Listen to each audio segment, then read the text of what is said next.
ये अपना तीसरा वीडियो है ब्लड फिजियोलॉजी में। अपन 2 वीडियोस मैं डाल चुका हूँ ऑलरेडी। पहला वीडियो में मैंने आपको बताया था कि क्या क्या टॉपिक पढ़ने हैं और ब्लड कंस्टिट्यूएंट के बारे में अपन ने पढ़ा था। वो वीडियोस भी आप देख लीजिएगा। सेकंड वीडियो में अपने प्लाज्मा प्रोटीन्स के बारे में बताया था, उनका कंसंट्रेशन क्या होता है and forms of globulin and origin of plasma protein, कैसे एम्ब्रियो में कैसे बनते हैं, एडल्ट में कैसे बनते हैं, वो सब अपन पढ़ चुके हैं। आज अपना 2 इम्पॉर्टेंट टॉपिक जो प्लाज्मा प्रोटीन में अपने को पढ़ने हैं वो अपन आज कंप्लीट करेंगे। सबसे पहले स्टारलिंक फोर्सेस एंड विपल्स एक्सपेरिमेंट, इसके अलावा function of plasma protein and variation in plasma protein concentration, और इसके अलावा उसकी पैथोलॉजी और फिजियोलॉजी, सब कुछ अपन आज इस वीडियो में कवर कर लेंगे। तो सबसे पहले अपन चालू करते हैं विदाउट अ फर्दर डिले विपल्स एक्सपेरिमेंट से। तो विपल्स एक्सपेरिमेंट, जॉर्ज विपल ने एक एक्सपेरिमेंट किया था to determine the body proteins. Okay, तो बॉडी में जो प्रोटीन्स होते हैं वो किस तरह होते हैं, क्या फिक्स होते हैं कि नॉन फिक्स होते हैं, वो सब चीजें स्टडी करने के लिए विपल ने एक एक्सपेरिमेंट किया था। उसमें क्या किया था उसने, एक subject animal that is dog, subject animal जो कि अपना डॉग था, तो उसने क्या किया था, उसने उनका प्लाज्मा प्रोटीन का जो लेवल था उसको कम किया था। उसको कम करने के लिए उसने एक टेक्निक का यूज किया था जिसको बोलते हैं प्लाज्मा फोरेसिस। क्या बोलते हैं? Plasma phoresis. इसमें क्या कर रहा था उसने डॉग का सारा बॉडी प्लाज्मा यानी बॉडी फ्लूइड को बाहर निकाला, मतलब पूरे बॉडी फ्लूइड को बाहर निकालते हैं, बॉडी फ्लूइड को बाहर निकाल के उसने क्या किया, उसको सस्पेंड किया रिंगर लॉक सॉल्यूशन में। किसमें? Ringer lock solution. जो रिंगर लॉक सॉल्यूशन क्या होता है, इसमें basic glucose and basic electrolytes होते हैं जो कि ऑस्मोटिकली बिल्कुल सिमिलर होते हैं। तो इससे क्या हुआ कि जो बॉडी फ्लूइड का था ना, water concentration, water level body fluid का वाटर लेवल इंक्रीज हुआ। इसके कारण क्या हुआ, प्लाज्मा प्रोटीन का लेवल क्या होगा, गिर जाएगा, कम हो जाएगा, डिक्रीज होगा। तो बॉडी फ्लूइड को क्या किया उसने, बॉडी फ्लूइड बाहर निकाला, उसको सस्पेंड किया रिंगर लॉक सॉल्यूशन में। उसके कारण क्या हुआ, वाटर इंक्रीज हुआ, प्लाज्मा प्रोटीन का लेवल कम हुआ। ऐसा उसने तब तक करता रहा जब तक प्लाज्मा प्रोटीन का कंसंट्रेशन 4 ग्राम पर डेसीलीटर पर नहीं आ गया। अब बड़ी आसानी से आपके दिमाग में सवाल आ जाएगा कि 2 ग्राम पर डेसीलीटर मतलब कम, इस 4 ग्राम से और कम क्यों नहीं किया गया? क्योंकि इफ प्लाज्मा प्रोटीन का लेवल अपन 2 ग्राम पर डेसीलीटर से कम कर देते हैं तो क्या होता है, एक प्रोटीन शॉक के कारण एनिमल मर जाता है। तो इसलिए अपन 4 ग्राम पर डेसीलीटर से ज्यादा कम नहीं करते। ओके, अब ये 4 ग्राम पर डेसीलीटर हो गया, तो इससे अपने को क्या फाइंडिंग मिली? तो सबसे पहले क्या होता है, जैसे अपन प्रोटीन का लेवल कम करते हैं, 4 ग्राम पर डेसीलीटर पर डालते हैं, तो क्या होता है, विथिन 15 मिनट्स प्रोटीन रीजनरेशन होने लगता है। प्रोटीन रीजनरेशन होगा और विथिन 2 to 7 डेज वापस से नॉर्मल लेवल पर प्लाज्मा प्रोटीन का लेवल 2 से 7 डेज में नॉर्मल हो जाएगा। ओके, पर कब तक होगा ये? जब तक बॉडी में एक रिजर्व प्रोटीन का सोर्स है। जब रिजर्व प्रोटीन का सोर्स खत्म हो जाएगा तब ये प्लाज्मा प्रोटीन का जो कंसंट्रेशन ये नॉर्मल कैसे होगा? नॉर्मल होगा ये फूड प्रोटीन से, मतलब कि अब बॉडी में रिजर्व प्रोटीन नहीं है। अगर बॉडी में रिजर्व प्रोटीन होता तो ये वाली साइकिल चलिए, अब रिजर्व प्रोटीन नहीं है तो फिर नॉर्मल खाना देंगे, तब भी इस साइकिल से अपना नॉर्मल प्रोटीन लेवल अचीव हो जाता है। ओके, तो बेस्ड ऑन दिस एक्सपेरिमेंट उसने जो विपल्स ने 3-4 बातें सजेस्ट करी। उसने बोला जो बॉडी में प्रोटीन होता है वो 3 पार्ट में डिवाइड होता है। एक होता है इंडिस्पेंसेबल पार्ट, जो ये वाला पार्ट ऑफ प्रोटीन है, ये कभी भी प्रोटीन चाहे कितना भी कम हो जाए, 2 ग्राम पर डेसीलीटर भी हो जाए ना प्रोटीन, तब भी जो इंडिस्पेंसेबल प्रोटीन है जो बॉडी में, वो यूज नहीं होता है, वो प्रोटीन का लेवल बढ़ाने में यूज नहीं होता। मतलब इंडिस्पेंसेबल प्रोटीन रिजर्व है जो, वो कभी भी यूज नहीं होगा। जैसे सेल मेम्ब्रेन का प्रोटीन है, ये सब यूज नहीं होते। सेकेंड टाइप का प्रोटीन उन्होंने बताया कि एक होता है dispensable protein source. Okay, dispensable protein reserve. तो ये डिस्पेंसेबल प्रोटीन रिजर्व है, नाम से पता चल रहा है कि डिस्पेंसेबल मतलब डिस्पेंस होगा, मतलब यूज होगा। पर पहले यूज होता है लेबाइल प्रोटीन सोर्स, मतलब 3 टाइप के प्रोटीन रिजर्व है। सबसे सबसे पहले यूज होगा लेवल प्रोटीन रिजर्व। ओके, अगर प्रोटीन कम होगा सबसे पहले कौन होगा, लेवल प्रोटीन रिजर्व यूज होगा। ये तो इनडिस्पेंसिबल यूज होगा ही नहीं। डिस्पेंसिबल में कौन आ जाएंगे, अपनी मसल्स आ जाएंगी। ओके, लेवल रिजर्व में आज कौन आ जाएगा, अपना प्लाज्मा प्रोटीन वगैरह, सर्कुलेटिंग लेवल ऑफ प्रोटीन आ जाएगा। तो ये फाइंडिंग थी, ये मेन कंक्लूजन फाइंडिंग थी प्रोटीन के मतलब सोर्स ऑफ प्रोटीन रिजर्व के बारे में। ओके, इस पूरे विपल एक्सपेरिमेंट की कहानी बस इतनी सी है, अपने को बस इतना ही याद रखना है। ओके, ऐसा जिस पे बहुत बड़ा क्वेश्चन नहीं आता, बट फिर भी अपने को ब्रीफली पता होना चाहिए कि क्या चीज कैसी है। ये अपन को समझ आया। अब अपन नेक्स्ट बात करेंगे जिस मतलब variation in plasma protein concentration. अब प्लाज्मा प्रोटीन का कंसंट्रेशन है वो अपन ने पढ़ा था 6 ग्राम पर डेसीलीटर होता है ना, नॉर्मल प्लाज्मा प्रोटीन कंसंट्रेशन। ठीक है, तो अगर इससे ज्यादा हो जाए या इससे कम हो जाए तो उसके कारण कोई प्रॉब्लम्स हो सकती है, बिल्कुल हो सकती है। प्रोटीन बढ़ेगा तो क्यों बढ़ेगा, किसके कारण बढ़ेगा, कम होगा तो क्यों कम होगा, किसके कारण कम होगा, पैथोलॉजिकल होगा कि फिजियोलॉजिकल होगा, मतलब नॉर्मल रहेगा कि एबनॉर्मल होगा। तो ये सारी चीजें इसमें अपने को पढ़नी रहेंगी। ओके, तो बेसिकली दो कहानी हो सकती हैं, एक तो होगा हाइपो प्रोटीनेमिया नेमिया, ओके, या फिर हाइपर प्रोटीनेमिया। ओके, या तो प्रोटीन का लेवल कम होगा या फिर बढ़ जाएगा। अब हाइपोप्रोटीनेमिया कब होगा, हाइपोप्रोटीनिया मतलब डिक्रीज इन प्रोटीन का लेवल। तो कब होगा डिक्रीज, या तो अपन एकदम सीवियर हेमरेज हो जाए, मतलब पूरा बहुत सारा ब्लड का लॉस हो जाए, तो सभी फॉर्म के प्रोटीन मतलब कम हो जाएंगे। तो ये कब होगी कंडीशन, मतलब कि हेमरेज में, मतलब ब्लड लॉस में, सिंपली ब्लड लॉस होगा तो सारे के सारे प्रोटीन के जो लेवल है सब कम हो जाएंगे। बट लेकिन कुछ ही दिनों में ये सारे रिस्टोर हो जाते हैं। लेकिन इसका एक इंपॉर्टेंट चीज, इसका ऑर्डर याद रखना है। ऑर्डर क्या, ऑर्डर सबसे पहले फाइब्रिनोजन रिस्टोर होगा। सबसे पहले क्या रिस्टोर होगा, फाइब्रिनोजन। फाइब्रिनोजन के बाद रिस्टोर होगा ग्लोब्युलिन। ग्लोब्युलिन के बाद कौन रिस्टोर होगा, एल्ब्यूमिन। ओके, ये ऑर्डर याद रख लेना। ठीक है, हेमरेज में होगा सबसे पहले फाइब्रिनोजन रिस्टोर होगा, फिर ग्लोब्युलिन रिस्टोर होगा, फिर एल्ब्यूमिन रिस्टोर होगा। ठीक है, अब ये कब होता है, हेमरेज, सीवियर हेमरेज, बहुत अच्छा एक्सीडेंट हो गया, वेन्स में फट गई, या फिर मान लो कोई बर्न्स हो गया, कोई जल गया, उसके कारण प्रोटीन लॉस हो सकता है। तो ये सारे हाइपर प्रोटीनेमिया के कॉजेस हो सकते हैं। नेक्स्ट आएगा हाइपर प्रोटीनेमिया। हाइपर प्रोटीनेमिया का सबसे मेजर कॉज हो सकता है डिहाइड्रेशन। डिहाइड्रेशन क्यों, अगर बॉडी में मान लो, अब देखो प्रोटीन बढ़ाना है, प्रोटीन अगर बॉडी में हाइपर प्रोटीन मतलब प्रोटीन बढ़ाना है, प्रोटीन कैसे बढ़ सकता है, या तो प्रोटीन का कंसंट्रेशन बढ़ा दो या वाटर का कंसंट्रेशन कम कर दो। क्योंकि प्रोटीन है जो मतलब कहीं ना कहीं वाटर, मतलब उसमें वाटर का कंसंट्रेशन कम होगा, प्रोटीन का कंसंट्रेशन बढ़ जाएगा, तो डिहाइड्रेशन में होता है। अब डिहाइड्रेशन कब होगा, डिहाइड्रेशन होता है अपना डायबिटीज इंसिपिडस में, है ना, डायबिटीज इंसिपिडस में, क्योंकि उसमें एडीएच का सीक्रेशन क्या होता है, कम हो जाता है। ठीक है, तो फिर इस कारण से हाइपर प्रोटीनेमिया हो जाएगा, है ना। और क्या कारण हो सकता है, और कारण हो सकता है हीमोलाइसिस, मतलब कि लाइक ब्लड टूटने लगे, क्या हो सकता है इसका कारण, हीमोलाइसिस, ब्लड सेल टूटने लगेगी तो प्रोटीन का कंसंट्रेशन बढ़ जाएगा। तो ये सारे कुछ कारण है। इसके अलावा एक और कारण हो सकता है ल्यूकेमिया हो जाए, मतलब ब्लड कैंसर हो जाए, तो उस केस में भी प्रोटीन का लेवल बढ़ जाता है। तो ये कुछ मेजर कारण है हाइपर प्रोटीनेमिया के।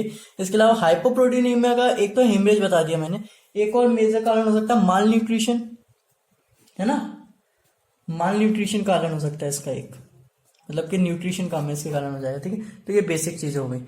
अब अपने को थोड़ा सा डिटेल में जाना है। अब एल्ब्यूमिन और ग्लोबुलिन के बारे में बात करते हैं, क्योंकि यही सबसे ज्यादा इंपॉर्टेंट है। ठीक है, तीनों की कहानी एक साथ ही यहीं पे लिख लेंगे। एल्ब्यूमिन, सबसे पहले एल्ब्यूमिन का में भी दो चीजें हो सकती हैं, या तो वो बढ़ जाएगा या फिर वो कम हो जाएगा, है ना। तो फिर डिक्रीज इन एल्ब्यूमिन लिख लेते हैं सबसे पहले, डिक्रीज, और दूसरा कॉलम बना लेते हैं अपन इंक्रीज का। इंक्रीज कब होगा, डिक्रीज कब होगा, देखो डिक्रीज कब होगा, डिक्रीज होगा इन्फेंसी, मतलब सबसे बहुत। अब डिक्रीज होने के भी दो चीजें हो सकती हैं, या तो वो फिजियोलॉजिकली डिक्रीज होगा, मतलब कि वो कोई बीमारी नहीं है, फिजियोलॉजिकल होगा, या फिर होगा पैथोलॉजिकल, मतलब बीमारी के कारण। बीमारी के कारण नहीं हो रहा है तो फिजियोलॉजिकल, बीमारी के कारण होता है पैथोलॉजिकल। फिजियोलॉजिकल में क्या हो सकता है, इन्फेंट में, इन्फेंट मतलब बच्चा है, तो बच्चे में क्या होता है कि हिपैटिक इमेच्योरिटी होती है। क्या होता है, हिपैटिक इमेच्योरिटी। अपन पढ़ के आए हैं कि जो एडल्ट होते हैं, मतलब जो बच्चों में तो मेसेंकाइमल सेल से बनता था वो एल्ब्यूमिन, बट जब बच्चा पैदा हो गया है तो उसमें हिपैटिक, वो कहां से बनने का, लीवर से। अब बच्चे का लीवर कैसा है, इमेच्योर है, तो इमेच्योर लीवर एल्ब्यूमिन का प्रोडक्शन उसकी इफिशियंसी से नहीं कर पाता है, इसलिए इन्फेंट में फिजियोलॉजिकल हाइपो एल्ब्यूमिनिया होता है। ओके, नेक्स्ट फिजियोलॉजिकल केस होता है प्रेगनेंसी। प्रेगनेंसी में क्या होता है कि ब्लड वॉल्यूम होती है ना, जो ब्लड का वॉल्यूम इंक्रीज होगा। ब्लड का वॉल्यूम इंक्रीज होता है तो अपन ने पढ़ के आए प्रोटीन का लेवल फॉल होता है। क्यों ब्लड का वॉल्यूम इंक्रीज हो रहा है, क्योंकि बच्चे को भी ब्लड लग रहा है ना, बच्चे का, तो भी इस कारण से क्या हो रहा है, प्रेगनेंसी के केस में भी क्या होता है, अपना एल्ब्यूमिन का लेवल कम हो जाता है, basically because of dilution. Okay, dilute हो रहा है क्योंकि प्रोटीन अपना।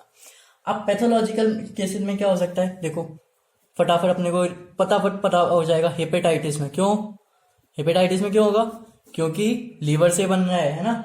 सिरोसिस में, सिरोसिस लीवर का सिरोसिस, तो इस मतलब लीवर से रिलेटेड जितने भी डिसऑर्डर है उसमें ये सारी चीजें, मतलब जो एल्ब्यूमिनिया का लेवल है वो कम हो जाएगा, एल्ब्यूमिन का लेवल कम हो जाएगा। इसके अलावा बहुत ज्यादा माल न्यूट्रिशन हो, ठीक है, माल न्यूट्रिशन हो।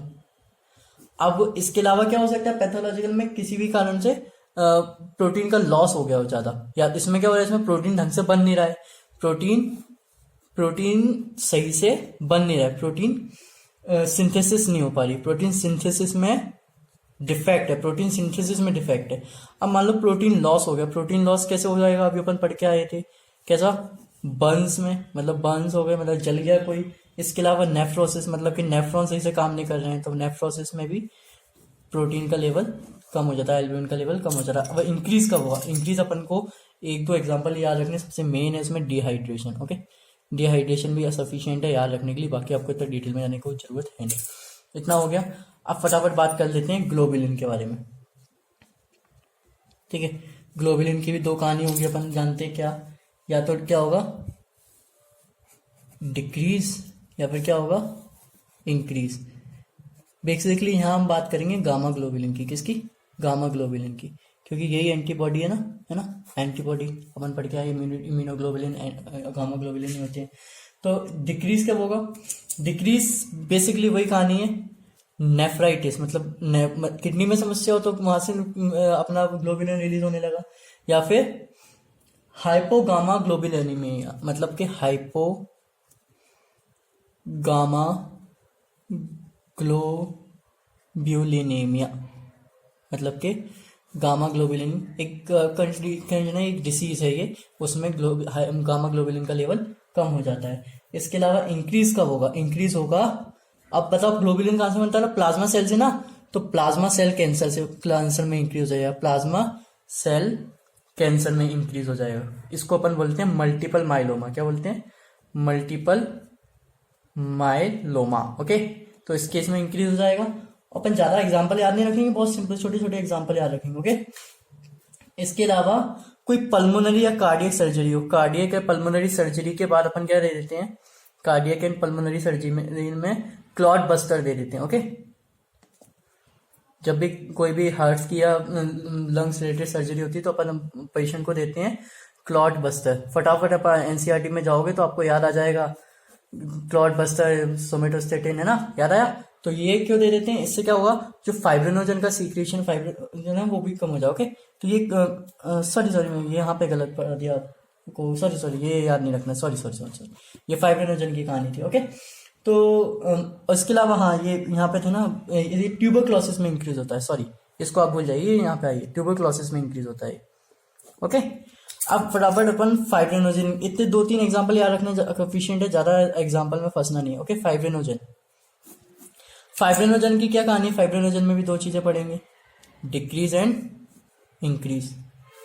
तो डिक्रीज क्या होगा, डिक्रीज यहाँ आता है पल्मोनरी वाला, पल्मोनरी या कार्डियक सर्जरी में, कार्डियक या एंड पल्मोनरी सर्जरी होगी जब भी, तो अपन क्लॉट बस्टर देते हैं जिसके कारण फाइब्रिनोजन का लेवल डिक्रीज हो जाए। इसमें क्या देते हैं अपन, क्लॉट बस्टर देते हैं, क्लॉट बस्टर, तो इसके कारण फाइब्रिनोजन का लेवल डिक्रीज होता है। अब इंक्रीज किस में होता है? इंक्रीज हो जाता है ये मेंसुरेशन में। इंपॉर्टेंट एग्जांपल याद रखने के केवल मेंसुरेशन में।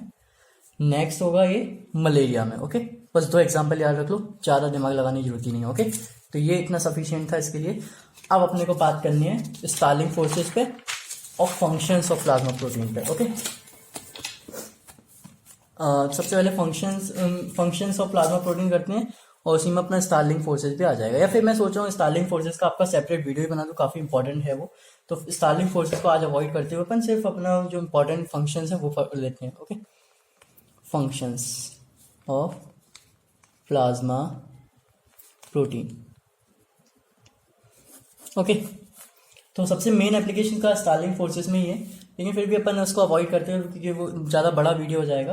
तो अपन यहाँ पे केवल function of plasma protein normal कर लेते हैं। देखो, फाइब्रिनोजन के कारण क्या होगा, इसका फंक्शन सबसे पहले कोगुलेशन ऑफ ब्लड, ठीक है, कोएगुलेशन ऑफ ब्लड। ओके,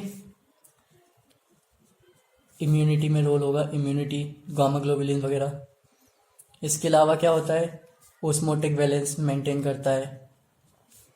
ठीक है, इसके अलावा ये बहुत सारी चीज़ों को कैरी करने का काम करता है, सब्सटेंस कैरियर का, यानी सिंपली ट्रांसपोर्टर लिख सकता हूँ, ट्रांसपोर्टर का काम करता है।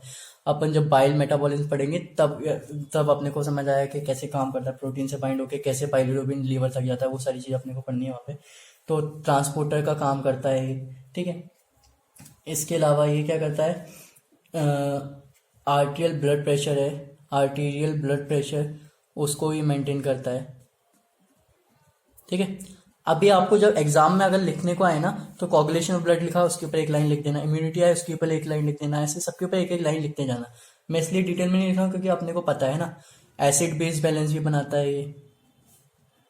ठीक है, अब मैं एक एक चीज़ को डिटेल में एक्सप्लेन इसलिए नहीं कर रहा हूँ क्योंकि आप लोग अब इतना तो सबको समझ आ रहा होगा कैसे क्या करेगा, है ना। अब एसिड बेस बैलेंस को थोड़ा डिस्क्राइब कर दो कैसे बनाएगा। अब देखो, प्रोटीन में क्या होता है, प्रोटीन में CO नेगेटिव और NH3 पॉजिटिव ग्रुप दोनों होते हैं, है ना, एम्फीबॉलिक नेचर। तो इस कारण क्या होगा, ये क्या है, बेस, है ना। उस बेस, तो ये क्या हो जाएगा, एसिड। तो एसिड के कारण एसिड मिल रहा है इससे, ये एसिड के कारण मिल रहा है, ये बेस के कारण मिलता है। तो एसिड बेस बैलेंस में भी अपना प्रोटीन का रोल बहुत अच्छा खासा आ गया, है ना।